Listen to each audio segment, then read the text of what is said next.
जय श्री राधे। आनंद आशुलिपि पत्र का अंक 33, प्रतिलेखन संख्या 23, गति 100 शब्द प्रति मिनट, कुल शब्द 400। प्रारंभ करें।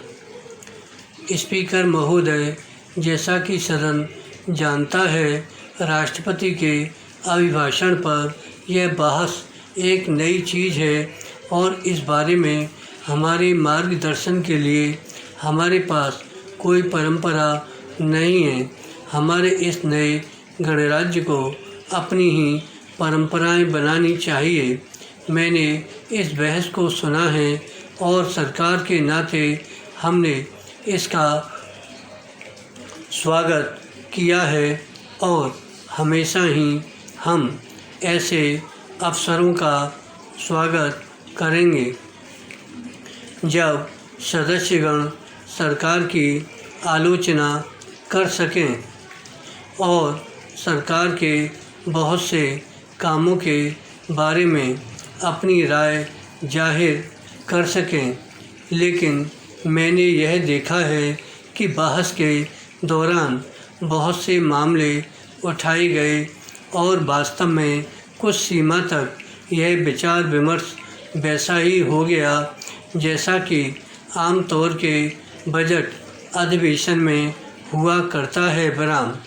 किंतु महोदय, मैं नहीं चाहती कि किसी तरह से इस विचार विमर्श को कम किया जाए या इस पर कोई रोक लगाई जाए, लेकिन मैं आपके तथा इस सदन के विचार के लिए कुछ बातें सुझाना चाहूँगा।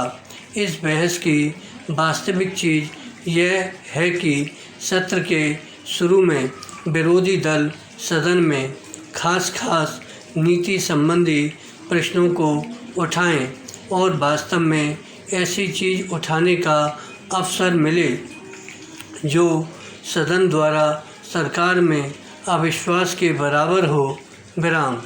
एक नया सदन या नई सरकार स्वाभाविक रूप से यह चाहती है कि सदन को यह निर्णय करने का अवसर दिया जाए कि वह सरकार की मुख्य नीतियों को स्वीकार करता है या नहीं। विराम।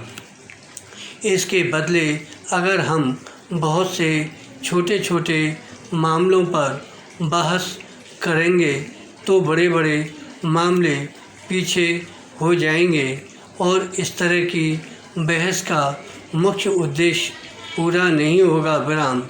इस सदन में वास्तव में यह कठिनाई है कि विरोधी दल बहुत छोटा है और इसलिए यह उचित ही है कि उसे थोड़ी छूट दी जाए। विराम।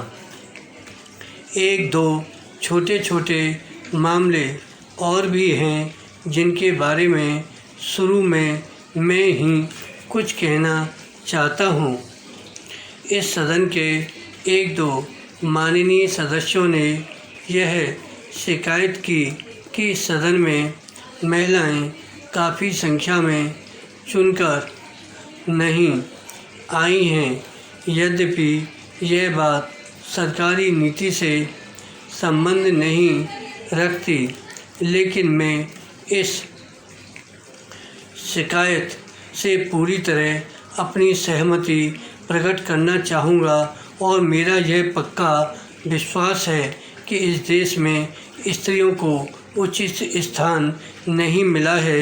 आगे भविष्य में इस देश और इस सदन के लिए यह बहुत गंभीर परिणामों का विषय होगा। विराम। धन्यवाद।